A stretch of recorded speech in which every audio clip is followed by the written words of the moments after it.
Hey everyone, this is Scott from Forgot to Grow Podcast. Welcome to our Titans Season 1 Thoughts video. I just finished watching the first season of Titans on Netflix. Just got added to Netflix yesterday.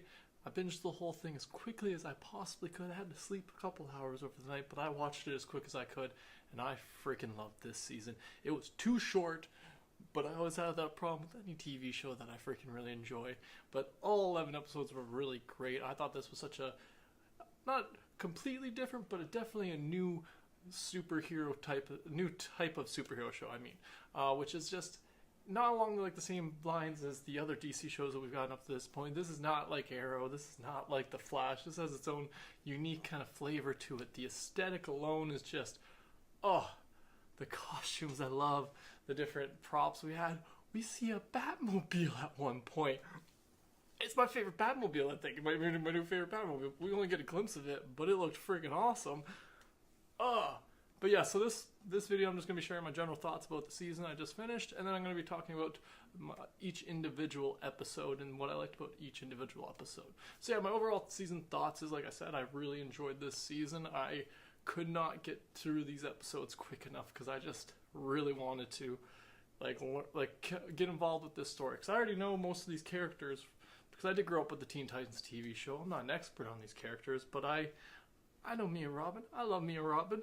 And so I was really stoked for this series to begin with, and it didn't let me down at all, except for the fact that it could have been a longer season. They better not make me wait that long for the second season. I don't want to have to wait. Luckily, they're giving us Doom Patrol, though. I'm all over the place because I really enjoyed this season, and it's so hard to pin down exactly the things because there were so many great things. I thought they did just such a great job of bringing this kind of brutal comic book reality to life, and it was just awesome. It was kind of the Batman universe I've always kind of imagined, it being a little bit more brutal, a little bit more like, oh yeah, people getting their shit broken, like breaking limbs, getting faces punched in. It was just so great. It was so raw and freaking brutal, and I just really loved it. I thought the CGI throughout the entire series was 95% good. There was a couple times where they had people jumping on stuff where I was like, that could have had a little bit more work, but I digress. I still really enjoyed it overall. Like I said before, I really, really enjoyed all the costumes. The Robin costume in particular is really great. I guess that's the only one we really get. We get a glimpse of a Batman costume at the end of the season, which I thought looked very kind of Arkham-esque, like the Arkham games, that is. But yeah, I really enjoyed that overall. I just enjoyed this whole season. Dove and Hawk and Dove, which were just really great introductions, who's two characters who I've never known from DC Comics. I did not know that these two characters existed till this show was coming out, and now I know a little bit about their backstories via this show. We have 2 episodes that focus a lot on those 2 characters. We find out there was a different Dove originally. Just so much stuff we learn about this. So yeah, I really, really enjoyed this season overall. I can't wait for a second season to come out. But let's just talk about each individual episode now so I can talk about specific things I liked from each episode. If you guys haven't watched the season yet, this is going to be a lot of spoilers if I haven't already spoiled it for you. But yeah, so let's just get started with each episode. Starting with episode 1. So season 1, episode 1 of Titans is called Titans.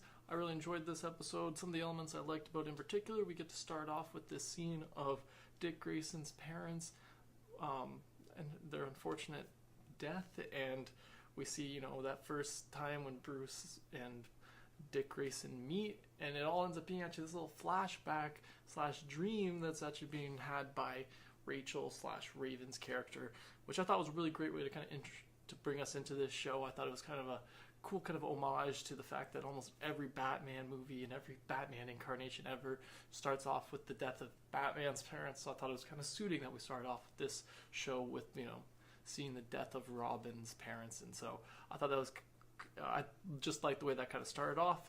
And I also liked the fact that it wasn't just, it wasn't actually that scene, it was a flashback in a dream that Rachel was having. So it's just kind of a cool way to introduce that story into it and not just make it just be a flashback. It has a little bit more of a presence in the story. It has a purpose, because now we start off the show with this Rachel girl just being like, what's this circus family I'm having dreams about? And eventually, obviously, she meets Dick Grayson, becomes a member of the Titans. But I just really enjoyed the way that kind of starts off. But yeah, I really enjoyed the way the intro for this. Sorry, just couldn't get the words out. Yeah, the theme song, it's very brief, like 5-10 seconds maybe, with a little bit of like graphics kind of underlaid on it that you just barely can see the outlines of. But I just like a brief one. I also like the riff that's with it, so that's pretty cool. I like how we start off seeing that Dick Grayson's a cop. He's a detective in Detroit, which I thought was a kind of interesting way to switch it up. I think they chose Detroit because I think they filmed this in Toronto, and yeah, well, Detroit, Toronto, pretty interchangeable. I can say that because I've been to Toronto so many times. I grew up right outside of it. But yeah, I'm pretty sure they filmed a lot of this in Toronto, so that makes sense. Detroit and Toronto are pretty interchangeable when you're just looking at a backdrop of a city in a show. But yeah, I noticed a few things. But yeah, there was some of the other stuff I enjoyed about this. At one point right at the beginning, we get a line. One officer at the precinct that Dick's working at drops the line, oh, maybe he was gassed by the Joker, in reference to one of Dick's old partners potentially maybe that's what had happened to it. And I love that within like the first 5-10 minutes of the show, we had a Joker drop, we had Gotham.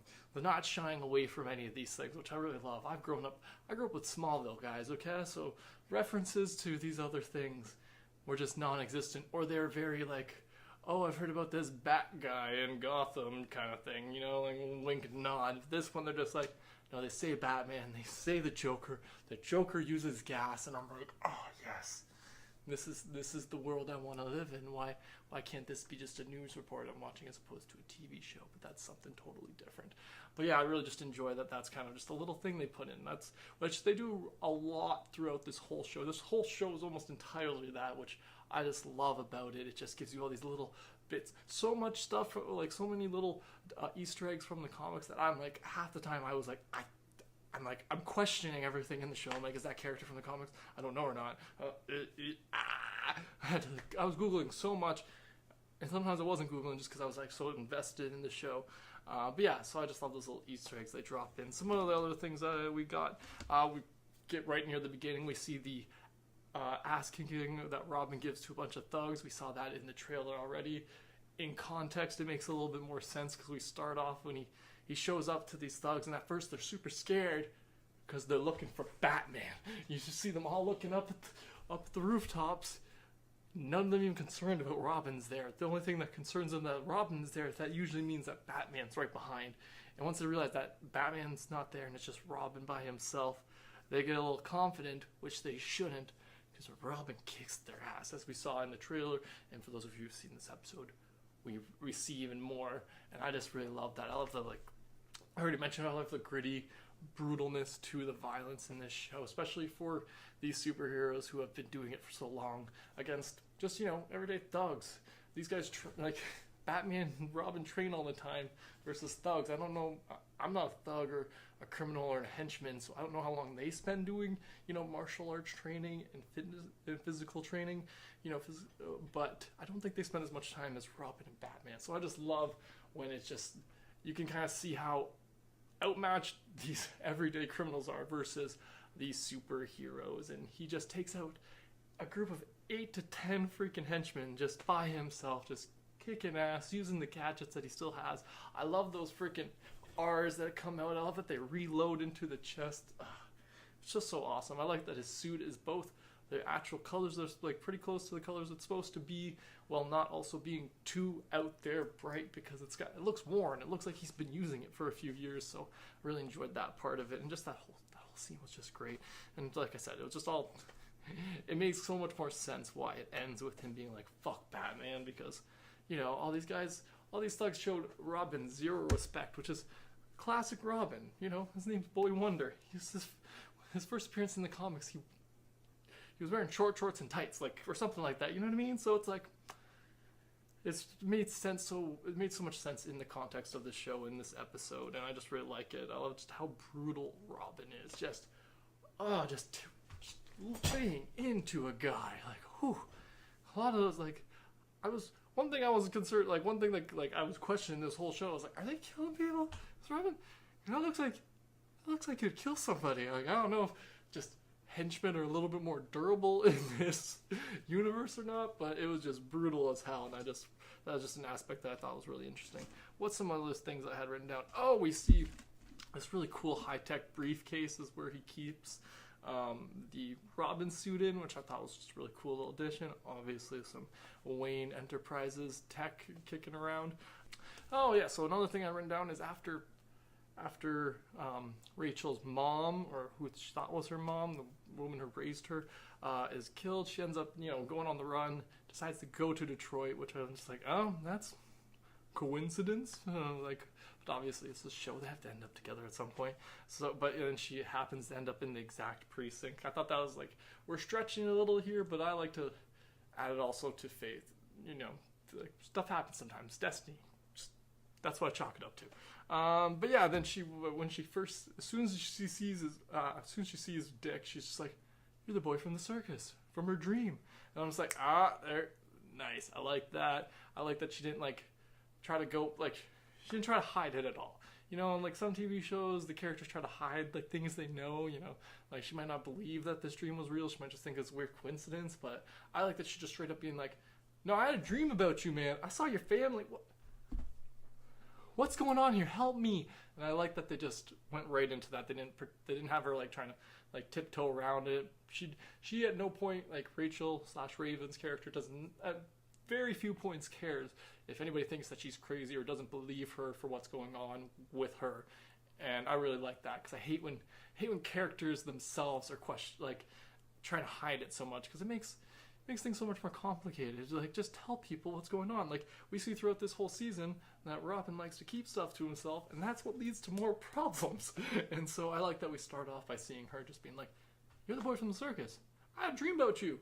Why did I see your parents die? Help me. Why are people trying to kill me?" All this stuff. And I like that. That's how we start. We just straight to the point, which I think this whole season is very much to that, which makes sense with it being such a brief season. You can't dilly-dally too much in 11 episodes.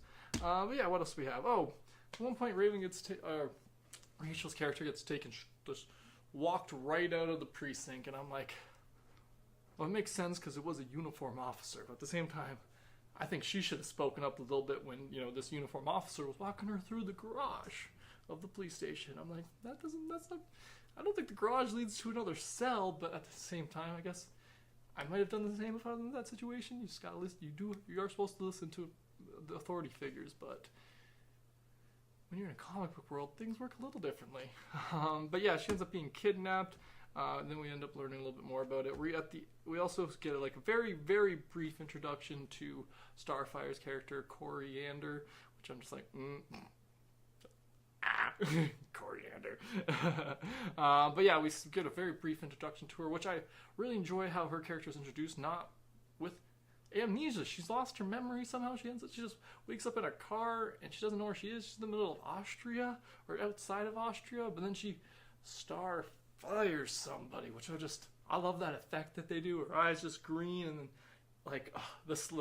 her slowly just turning to the fire color and going through into her hair. That's such a great effect. I thought they did it really well. I like that they explain at one point, not in this episode, but another point, as she learns a little bit more about her powers, about how it's drawn directly from the sun. She can just soak up that energy and then redirect it. It was something I didn't remember at all from the Teen Titans TV show, but then again, I watched that as a kid. I didn't pay attention to everything. But yeah, I really liked her introduction. And then we get a very, very brief little scene at the very end of this episode where we meet Beast Boy as a tiger stealing video games. I'm just like, that's my man. I like that. If I had superpowers, if I could turn into something, I'd probably do the same. I don't know if I'd steal video games, but I'd definitely probably perform some misdemeanors like that if I had superpowers. So I like that we start off with Beast Boy being just a little bit bad, just a little bit. He's not like stealing is wrong, people. I'm not endorsing stealing, but if you can turn into a tiger, I think it's not classified as stealing. At that point, you're being rewarded for being awesome. That's how I see it. That's not how the law sees it, though. But yeah, I just really enjoyed those two characters' introductions, even though they were very brief. But yeah, that's all for episode 1. Let's just talk about episode 2 now. So episode 2 is called Hawk and Dove, and this is where we're obviously introduced to the characters of Hawk and Dove, which, like I said before, I had no idea who these guys were whatsoever before this show was announced. So I was really excited to get to this show to find out who these guys are, learn a little bit more about them. I enjoy their names being very simple. Just Hawk. It's not Hawkman because we already had a Hawkman, but I like that it's just Hawk and Dove. Just very simple. I like the costumes were really awesome. But yeah, some of the elements from this episode in particular I liked is that we start off with Hawk being tortured. That's our introduction to him. He's been captured by some thugs. He was trying to beat up and stop their gun deal. And he ends up being captured, and he's being tortured at the beginning. We get an insight into his personality, which is he's a smart ass. He's a little bit arrogant, just a little, happens with us football players. But yeah, no, I just really enjoyed that introduction, and then Dove crashing in, kicking everybody's ass to save him, and I'm just like, this is a great intro for these two characters who I've never met before, but I'm already 100% on board for both of them. They're awesome. And she just kicks everyone's ass, saves Hawk, and then we get a little bit more of Hawk, and we see that he's an old man. He's been, well, not that old, but he's been beaten down by the fact that he's been beating up people for like 5-10 years now, and it's taken a lot of like a beating on his body, and I really enjoy that we see that side of this superhero. Those are always some of my favorite superheroes. The grizzled old ones who, you're like, you can see that they've got the scar they've got the scar tissue and the damage from all those years of just fighting crime and just taking beatings and laying out beatings. So I really enjoy that that's how we're introduced to Hawk. And I also like that it's kind of countered by the fact that Dove apparently seems to have had no problems. She doesn't seem to get hit ever because she's just so great, I guess. But I really just enjoy that kind of contrast. That was the word I was going for, not contradiction. Contrast of, him being all kind of falling apart and her being a goddess. But yeah, I really enjoyed their introduction. We see a flashback at one point of Hawk, Dove, and Robin all kicking ass together, which was an awesome scene. I love seeing superheroes team up and fight together, and that one was really cool just because, especially for the types of heroes these ones are in particular, which are superheroes without the superpowers. They're just super awesome, like they just kick ass, and I really enjoy those types of heroes. That's why Batman's always been my favorite. I also like Robin as an extension of that because they don't have the superpowers. They're just super awesome, and just to have all this training that it gives them this ability and this willpower to go out and do these fight crime. So I really liked seeing that flashback of the three of them just being brutal on a bunch of freaking criminals, and we see that it's kind of, at first, I guess Batman didn't approve of him hanging out with Hawk and Dove because they're kind of like the bad kids, I guess, but which I thought was kind of added a little more interestingness to the character. It makes sense, like, okay, this explains why I don't know too much about this character, especially if these two are newer additions into the DC universe. But I just really enjoyed that little flashback. At one point, Robin calls Alfred in this, which I was just like, Alfred! It's Alfred! He's calling Alfred! Alfred's talking to him! Alfred helps him! Alfred...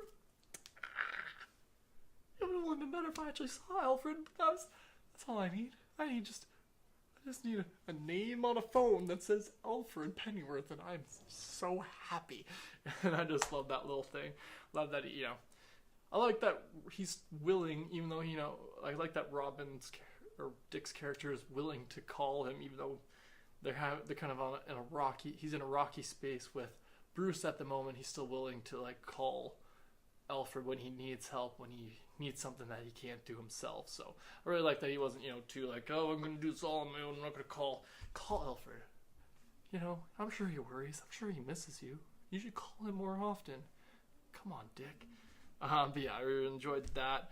We see at one point a hint towards Robin and Dove having had a past, and that obviously we see that also that there's a lot of tension between Hawk / Hank and Robin / Dick, because obviously it's a little bit of a love triangle there, which I thought it felt like a weird thing to kind of put in there. I don't know, weird's not the right word for it, but it seemed. This whole season, it seems out of place to me just a little bit because we don't ever really get too much about it. We just get all these they were a thing. That's pretty much all we learn about it. So it's a little but they're Hawk and Dove. What's the matter about Robin? But I don't like talking about relationships anyways. But yeah, I just thought that was an interesting thing that they did have a past, and that kind of plays in throughout this season a little bit more. We also get introduced to the nuclear family in this one, which I didn't know who they were, to be honest. It's another one of those DC characters who I didn't know about. But once having met them in the show, they're funny. They're great villains, especially just not like, they're not super villains. They're kind of, B C level villains, henchmen even, but they're still kind of cool. I like that they're, this Stepford family who have been programmed and just, and then they can just destroy shit. At one point, they killed Dick's partner, who we met for an episode and a half. I thought she was going to play some kind of bigger role. She didn't. She just was there to be murdered in the second episode by the nuclear family. But then the nuclear family go after, Dick and Rachel, who are now with Dawn and Hank. And then we get to see them all, kick a little ass. At first, Hawk and Dove get captured when they're going on this one mission, and Robin comes in and just clears the room. Like 20 thugs, and he just comes in, lays out everyone. Just, so many great fight scenes in this season, and that was just one of my favorite ones. Just so brutal, and just, it's great. But yeah, let's move on to episode 3, and we'll talk about some of the things I liked about that episode. So episode 3 was called Origins, and some of the elements about this one that I really liked is we start off, we see Starfire's character, who we didn't really see at all last episode, in the second episode, but we see that she spent the last couple days tracking down Rachel's character / Raven, and she's finally kind of caught up to them. She actually ends up rescuing Rachel from the nuclear family by roasting, Starfiring the hell out of the nuclear dad, roasting him, burnt up half of a freaking bathroom in a diner or beside a gas station. It was awesome. She barely had to do anything. Just lifted up her hand, just awesome. And then I like that I like that she doesn't kidnap Rachel. Rachel just kind of goes with them. They're very just kind of, they work together, and I like that. I like that isn't very, this kid isn't being treated like a kid. And yeah, I just really enjoyed that aspect of it, the way we got introduced to her. We see at one point in this episode a flashback of young Dick Grayson when he was first going to live with Bruce. Like, we see a little bit more of the circus part, or the circus accident. We see a little bit of young Dick talking with a counselor and him struggling to kind of come to terms with going to live with Bruce Wayne. He runs away a few times. Eventually we see the back of Bruce Wayne's head, which it doesn't take a lot, guys. It's these little things. That's all I need. Like, I like how ambiguous it was. They had him off focus in the background, or just the back of his head. Just so many little things where you're like, you see Bruce Wayne's presence, but you don't see his face. And I just love that little trick that they do. Just so fun, just to kind of be like, hi, it's a mystery without actually seeing who Batman is. I just really enjoyed that aspect of it. Another thing I really liked about this episode is we get a lot of bat tech.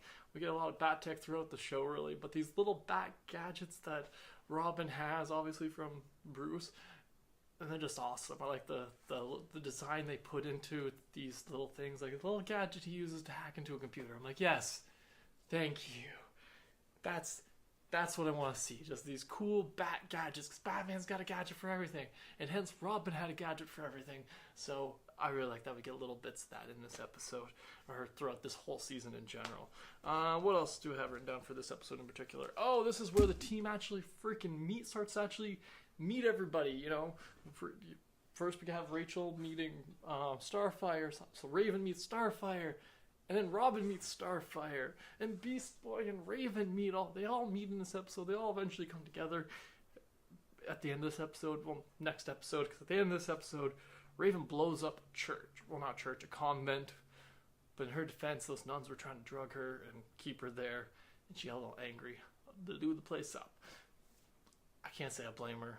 I really enjoyed that part. I really enjoyed this episode was really kind of fun because they're at the convent for a large chunk of it.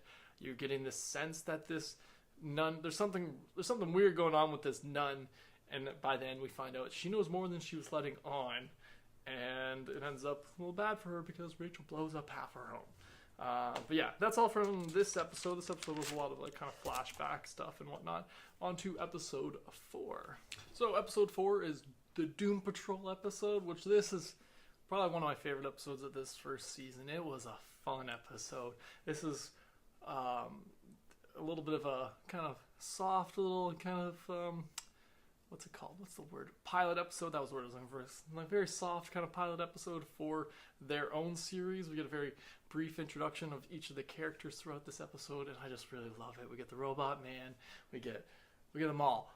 I just really dug it this episode because we started off by seeing Beast Boy's been living with the Doom Patrol because that's kind of how he got his abilities, I guess. He had this sickness in the Congo, and this doctor who's the head of the Doom Patrol saved him, and as a result, like the kind of byproduct of him being saved from this thing was he got the Beast Boy powers, and I really like that because again, I didn't know Beast Boy's background.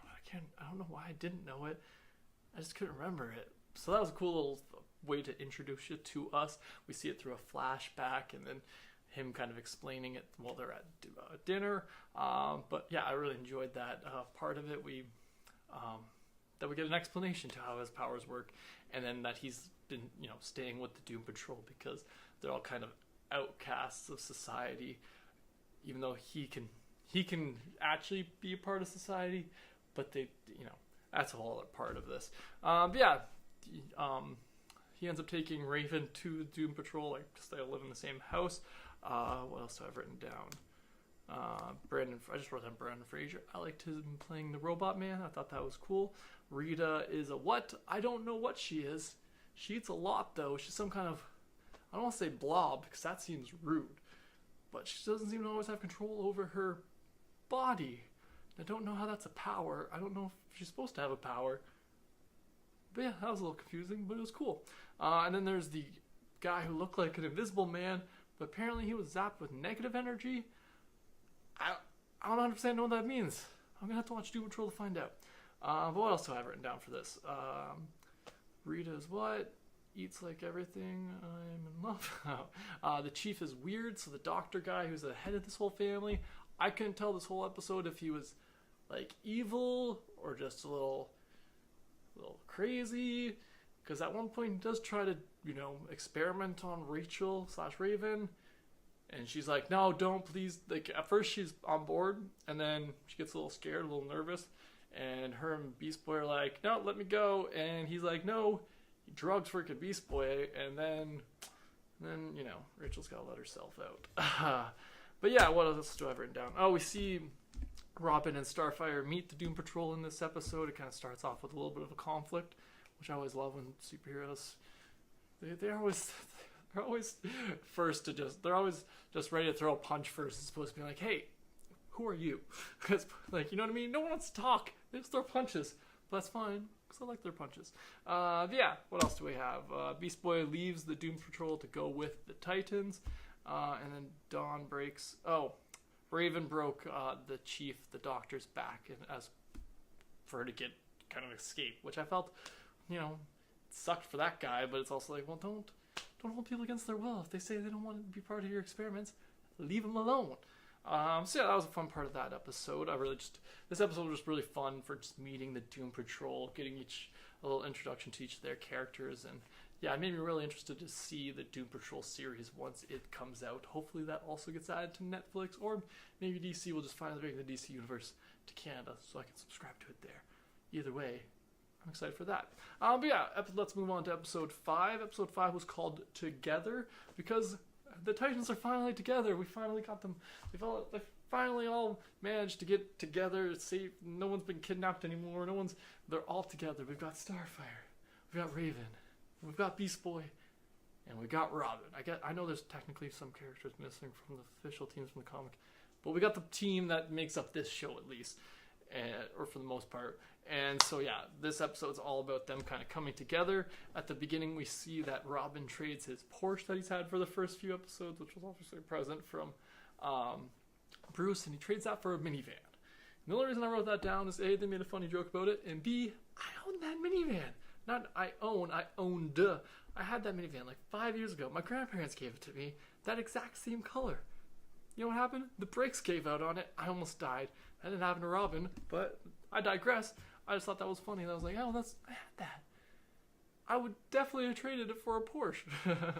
But yeah, we see that. We see the Titans training. Each of the Titans try to, show off their abilities so that they have an idea how they can work together and protect themselves. And I love superheroes training. I love superheroes having to learn about each other's powers. And I love also that Robin doesn't have to show his. We go, Starfire does some starfiring. Beast Boy turns into a tiger, which is the only thing he turns into. This spoiler, he only turns into a tiger the whole season.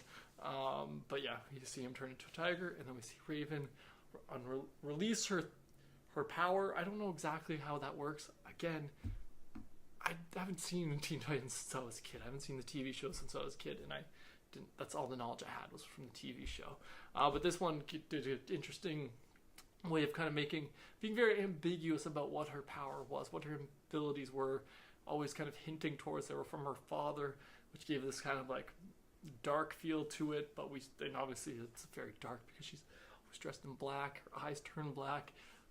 But I'm still not 100% sure what her power exactly is, which I like. I like that's very ambiguous. They're not just straight up like she's still trying to figure it out. And I like that they're just not like, yeah, this is an easy one. Starfire, stars, fire. I like that Raven's character just a little bit more than that. Even though Starfire's character is still freaking awesome. So awesome. They're all awesome. I love everything about this show. It's so great. But yeah, some of the other things I liked about episode 5. We see at one point Starfire and Robin, they hook up, they get together. That was one thing. I have no idea if that was ever part of the comics or from I know I'm 100% sure I don't think it was in the TV show. They definitely didn't hook up. They might have dated in the TV show, but they definitely didn't hook up. That was a kid's TV show. This is not for children at all. But I thought that was just a interesting kind of element to add into the story, but it also kind of made sense in the context of the story. So, yeah. But we also see, the reason I'd written that down was because, man, do the ladies love Dick. And when I say Dick, I mean Dick Grayson. Because every woman in this show hits on him. They're staying at the motel. The motel lady was throwing herself at him.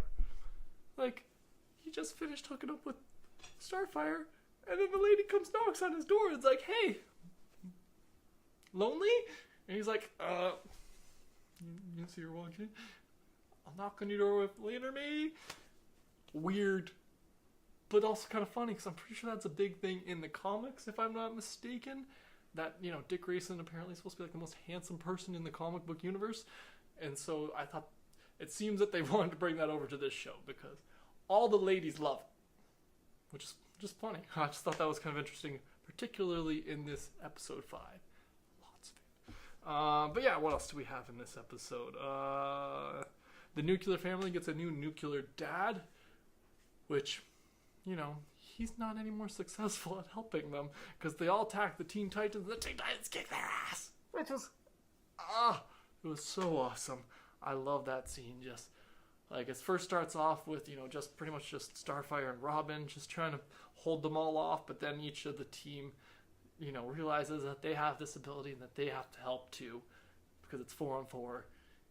And it's just awesome. We see them each bring out their powers, fully control and just well, Starfire couldn't do the fire stuff, but she was still able to kick ass.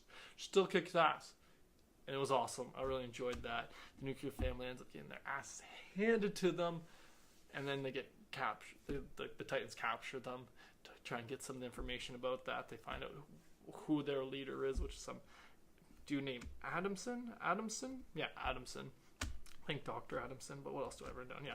And the episode ends off with Robin going to meet Dr.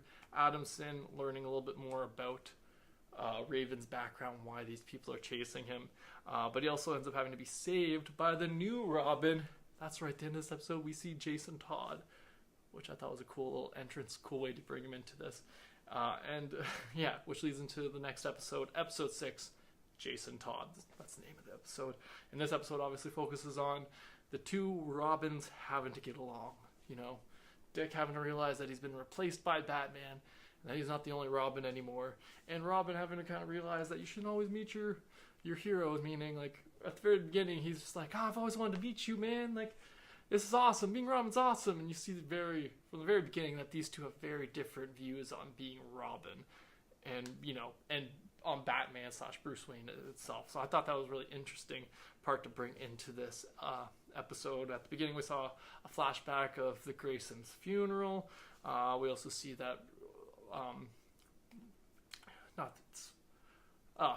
we also see that Dick almost ended up not with Bruce, but the guy he was supposed to end up with thought he'd be better off with him.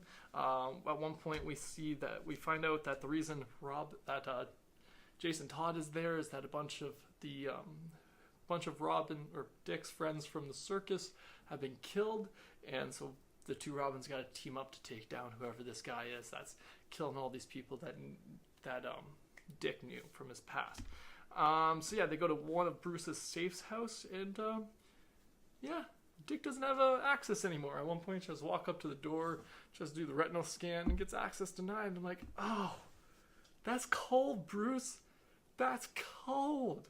You're gonna just take Robin's access out of it? You're gonna just not let Dick use the safe's house anymore? You can't use all your safe houses. We know you got lots. You got hundreds of them. You got like 15 bat caves in freaking Gotham alone. You can't give up one safe house. You can't let him have a key to the safe houses.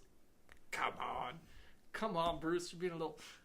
Yeah, I thought that was a little just funny. It's a funny, tiny little detail to throw in to show the rift between Dick Grayson and Bruce Wayne at this point in the show. Like, at this point in their relationship, they're not getting along. Batman doesn't trust him enough to let him have, a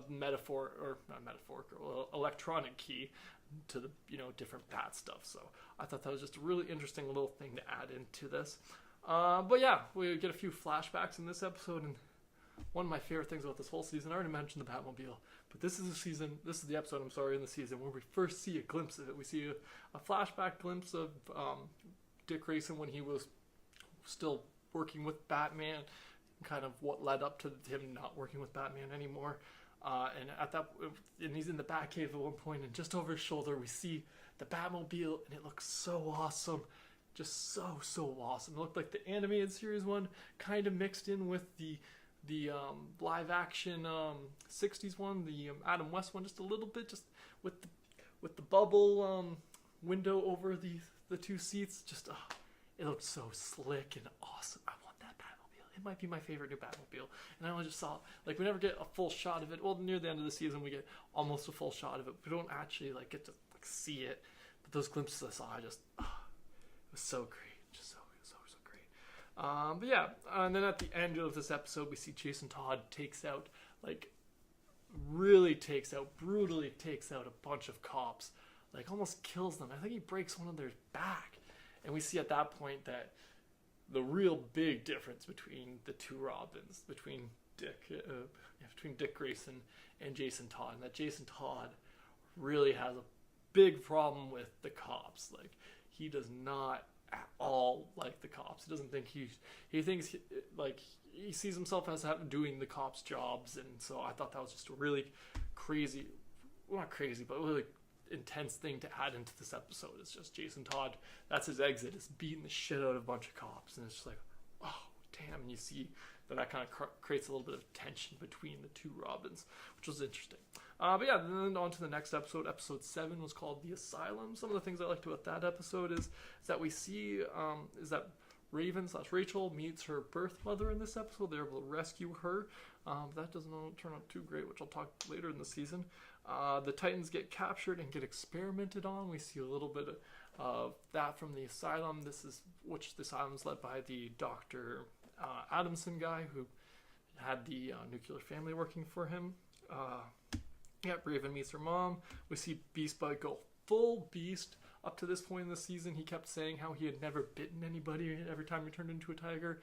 But this time, he eats the shit out of the guy who was torturing him, which I don't blame him. That guy deserved it. Don't go electrocuting people just because you want to see them turn into a beast. Guess what? They'll do it, and then they bite you. So, but I still thought that was a pretty cool scene. It's cool to see him just like flinging this guy around. You see how powerful this tiger is. That was an interesting little scene. What else do we have for this? Oh, Robin takes out a whole hallway full of guards. Yeah, so like at one point they're in a hallway just after they're just escaping. He had been drugged for the last like couple hours before Raven was able to get, like, break them all out, and they're just getting to this hallway, and everyone's kind of like tuckered out a little bit, and he's still like half drugged, and there's like 20 guards just walk into this hall, and he just lays them all out he just like grabs this like pipe thing and just lays everyone out. It was almost like one of those that, like, I'm sure plenty of people are gonna make comparisons to Daredevil and the Netflix series, the Netflix original series, or Netflix Marvel original series, with their hallway fights. But this hallway fight, I thought was just, it was brutal. I don't think Daredevil caused nearly as much blood as Robin did, clearing out this hall. Like, it was just a great scene. I really just enjoyed that scene. Just seeing him just, again, like I said before, just seeing this kid who has been trained for 10, 15 years by Batman.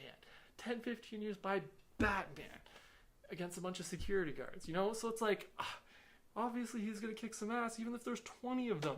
Yes, he's going to take a couple hits, but he just grinds through it, and it's so brutal. It's just awesome. That's why I wanted to watch this show, and they delivered a great job. They end up blowing up the asylum, and Robin lets his suit burn in it. He's been struggling with whether he was still Robin up to this point or not. He didn't want to be Robin because of, the association with Batman and the road that lead down to, but he's also come to realize that he can't not be a hero because that's all he's ever known. That's who he is. So I thought that was a really interesting kind of way to go about him kind of giving up the Robin mantle, is by letting his suit burn in the fire at this asylum, which I also was just like, oh, you guys just gonna throw an asylum in here and pretend it's not Arkham. That's because Arkham comes at the end of the season. We'll talk about that when I get to episode 10. Now we're on to episode 8, which was called Donna Troy. That's right, Wonder Girl. This whole episode is Dick goes back, hangs out with Donna Troy, who he's been friends with, I guess, his whole life, because Diana Prince, Wonder Woman, and Bruce Wayne were friends because they're in the Justice League together. That's right. This one we get name drops. We get Diana's name drop. We get the Justice League name dropped. Oh, we see them like the younger versions of the two characters hanging out as kids while Batman and Wonder Woman are having a meeting, and I'm just like, yes, comic books, I just really dug that. Just really enjoyed those little references. What else do we have? Well, Dick left the team again to go see Donna, which it's a real recurring theme in this season a little bit. At one point, Raven starts to try and heal Starfire's memory, and it starts to work a little bit. She starts to remember stuff, but she also tries to kill everybody, and that's a little bit like, that's not cool. Come on, girl. But that's just to create a little tension in the story, obviously, because she was sent to this planet to either to help or to not. So we'll see. But yeah, at one point we see Donna Troy, Wonder Girl, use the lasso, and then she knocks out Starfire in one hit, just boom, out cold. Knocks an alien out cold, which was just badass. So awesome. So awesome. It was wonderful. But yeah, some of the other things I see. Dick and Donna at one point are able to start translating some of Starfire's notes. They're kind of coming to realize that Rachel's in danger, which she has been this whole season, but they're starting to learn a little bit more about, like, she might be in danger from Starfire, which becomes apparent obviously when Starfire attacks her, but they have to learn a little bit more about that, especially as Starfire's memory kind of gets restored, which we talk a little bit more about in a couple episodes. But yeah, that's all about I had written down for episode 8. It was just a lot of Dick and Donna just hanging out throughout the episode. Her trying to help him deal with his issue of, am I Robin or am I not? Or am I who would I be? And I'm just like, Nightwing. You're like, Nightwing. I'm sorry guys. Sorry. I just had a little cough in my throat. But yeah, so he spends a lot of this episode trying to figure out who he's going to become. And for all of us who know a little bit about the comics, we're like, we know who you become. Are you going to become that before the end of this season is the real question. Which, spoiler alert, he doesn't. But we can talk about that. Well, He doesn't. That's all. It's a little disappointing he didn't. I was hoping he would, but he doesn't, so whatever. But yeah, so on to episode 9, which was called Hank and Dawn, which it took me to this episode to put together that Hawk and Dove's names are Hank and Dawn, and I was like, H&H, D&D? I like that. I like that stupid shit about comics where they have to just play this, like, what's it, like, literacy, I don't know what you even call it. I just like when you have those things match up, you know, like, when you have when you have the comic book name things, right? And I just thought that was really, I just only noticed this when I wrote down the episode name for this, that their names are like that, so, but anyways, I digress, so far off, but this episode we get the background and the histories of the character Hawk and Dove. We see this video flashback of Hawk and the original Dove, which was Hank's old younger brother, which that whole thing has its own tragic story. This is the saddest episode of the season because Hank has been through some shit when he was younger. He had a child molester for a football coach, and he saved his brother from him, but he couldn't save himself, and that's kind of what led him to this point in this, and we see that Hank's younger brother wants to help him to, release that anger in a, positive way, so they start to go after sex offenders, and I really enjoyed that little bit of it, but then we get the most brutal thing I didn't even see coming, which makes so much sense, though, that it happens, which is he meets Dove, or Dawn, because Dove was stuck in the place. So he literally walks into Dawn. They just meet. And then both Dawn's mom and Hank's brother get smashed by a car right in front of them, 2 feet from them. Oh, that scene was brutal. I was just like, oh, this explains so much. And obviously throughout the rest of this episode, we see how the those two, get bonded through this common tragedy in their life, and how Dawn helps Hank to kind of overcome the tragedy that happened or the trauma that happened in his life from that football coach. And yeah, eventually they go and they get some revenge, and they kick some ass of this guy who 100% deserves it. And I like that that's kind of the theme behind those two characters. I don't know if that's from the comic books exactly, but I like that in this show they kind of give you the theme that these two are out to kind of, go after sex offenders. And I just really thought that was an interesting thing to add into these characters. I can't think of too many other superheroes who I personally follow, like Batman's. That has nothing to do with that kind of, that has nothing to do with his background. That's not why he's chasing, that's not his motivations for going after criminals. So I thought this was an interesting, different and interesting motivation for these two characters, and how they kind of bonded through this, through a tragedy, which all superheroes do, but then also the fact that they had these other traumatic things happen to Hank's character. And I just thought that was really well done. This whole episode was really well done. I thought with the way they handled the very, very touchy subject matter, which this whole episode revolves around, with the matter of, but yeah, overall, I really enjoyed the characters of Hank and Dove, Hank and Dawn, Hawk and Dove. They're awesome. H&D, they're awesome. It was really great. And at the end of the episode, we see Dawn, which come out of her coma, which she was put into by one of the members of the nuclear family at the beginning of the season, but she comes out of her coma and says she has to go with a message from Rachel that she has to go help them. They got to get Jason Todd and go help. And I'm like, oh, cool. Rachel can send. All right, they're back on board, which brings us to episode 10, which is called Coriander, which I might not be saying exactly right, because that's, I believe, is a spice. I'm pretty sure that's what, isn't that what cilantro is called in most of the world?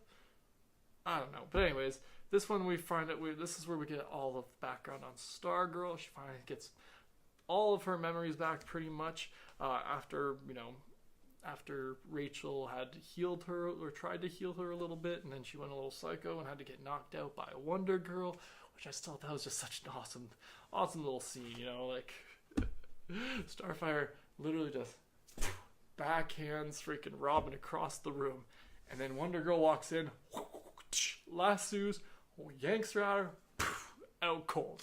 Just out cold. And apparently that knocked all the wanting to kill Rachel out of Starfire, because she snapped back after she woke up.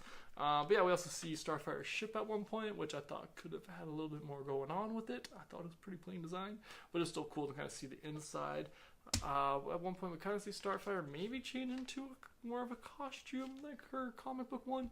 It just looked like a black spandex suit, but they didn't really show it that much either. So yeah, Rachel ends up bringing her dad into the universe, or into this dimension, and her dad's name is Trigon, which I was like, oh, that's definitely a demon. You don't have a name like Trigon unless you're a demon or just straight up evil. But yeah, she ends up, unwittingly bringing him into our dimension because her mother tricks her into doing it by poisoning Beast Boy. And I just thought it was kind of just an interesting way to, turn this, this whole season I've been like, well, why? Rachel knows she's not supposed to do it. She's not supposed to, she's heard all this bad stuff about her dad. But in the situation, her mom just completely manipulates her, poisons Beast Boy, then tells her she can try and heal him. And then when she's not able to heal him, she's like, oh, your father can do it. And Rachel's even like, well, you said he's... And she's like, well, if you want to save him, we need someone more powerful. And I was just like, oh, wow, that's... Whoo, you really love that demon, don't you, mama? Like, wow. And then we get Targon showing up into this universe, which I was just into our dimension. I'm just like, oh, shit's about to go down, isn't it? You don't have a demon show up on Earth without shit about to go down. Which leads us into the last episode of the season, episode 11. Dick Grayson is the name of the episode, and this one, a lot happens. It's a season finale. Originally, the season was supposed to be 12 episodes, I read, but they cut it down to 11 because they were taking a lot of the elements from the 12th episode and were including it into the second season premiere. So this ends up being the season finale. And this one the whole episode takes place in this kind of like fantasy, or this like weird warped reality that Dick Grayson is seeing. It seems to be 5 years into the future. He had given up being Batman, or he'd been given up being Robin. He, moved to California. Him and Dawn were together. They had kids. It was a whole bunch of stuff. And then Jason Todd shows up in this, alternate kind of weird reality. Like when you don't really see at first when you start in this episode that it is, but you have this feeling because you keep seeing these like the shimmer and everything doesn't seem quite right. But anyways, Jason shows up and he's in a wheelchair. Apparently the Riddler put him in it. I was like, oh damn, that's kind of reference. Didn't he have his back broken by the Joker with a crowbar? Or am I thinking one of the other Robins? I do get my Robin history a little mixed up sometimes. But yeah, I thought that was an interesting little reference. And then he has to go back because Batman snapped, apparently. But yeah, some of the other cool things I liked about this episode, we get we get a Superman and a Barbara name drop, as well as a Commissioner Gordon. We get all their names dropped. We hear about the Joker, who we meet in this we see in this episode, which I thought that was really well handled, because Batman threw him off a roof onto the back of a car. Then Batman kills him. Batman killed the Joker in this, guys. Batman killed the Joker in this this weird alternate fantasy thing that Robin had to go through. It was craziness. So much about this episode was just really great. We see the bat signal at one point. We see the clock entrance to the Batcave in Wayne Manor. What else do we see? Batman ends up using a batarang to kill the Joker, which I thought was just those batarangs look really cool and they look sharp. Like they definitely could kill the Joker. What else do I have written down? We see Arkham. We visit Arkham after Batman had visited Arkham, and he fucked up shit. He killed everybody. We see what looks like the Riddler, because it had a bunch of question marks on the guy's arm, or Question Master, maybe that was. But yeah, and then we also see Two-Face dead. He killed everybody. He killed the guards even, the freaking nurses. Batman went crazy. Batman went psycho. So obviously Robin had to turn on him, turns him into the police, and then Batman kills all the police that tried to pick him up. Oh my god. This Batman too. This whole episode we see so much Batman, but none of Batman. We only see like the back of his head or the side of him his fist punching someone. We never get a full look at him, which I love. I love keeping it ambiguous, keeping it like, oh yeah, I don't know. You don't know what he looks like, but I thought his armor at least looked very, very Arkham-like for the Arkham games. I mean, I thought they looked very much like that, which I thought was very suiting for this TV universe, at least for the Titans universe, because Robin's costume is very a little bit more like realistic armor looking, so it made sense that his looks a little bit more armor looking like the Arkham games armor did. But yeah, I just really enjoyed that. I don't love that we don't get a fight between Batman and Robin in this. That's right, I'm sorry to spoil it. They don't fight. Robin drops a building on Batman and then breaks his neck. He just killed Batman, but he doesn't fight him, which I was a little disappointed about. I didn't want to see I wanted to see Batman v Robin. I wanted to see them punch it out. I wanted to see Robin have to kick Batman's ass, psycho Batman's ass.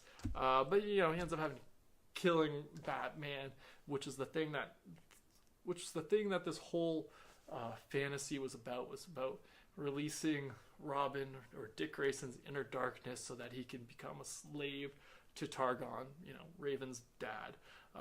So yeah, that's what this whole episode's about. That's why we see, Batman go psycho. Because I guess that's the one bad day it takes for Robin to go bad, is for Batman to go bad first. And it's like, I thought that's an interesting kind of metaphor, It's like, well, that's, or I don't know, metaphor is the right word for it, but it's just an interesting thought, Like, oh, well, Robin's worst day is Batman going evil. That's his worst day. So I just really love that concept that it kind of, not subconsciously, but like subvertly kind of said, kind of implied in this episode, and thus this season finale. But that brings me to the end of this season. Gosh, this might be the longest video I've ever made. But that's because I really love this season so much. I can't wait for the next season. There was just so much about this I enjoyed. I'm definitely going to be rewatching this very, very soon. But be sure to let me know in the comments below if there's anything you liked or didn't like about this season, your general thoughts. Be sure to let me know in the comments below. Thanks again for joining me today, and have a good one.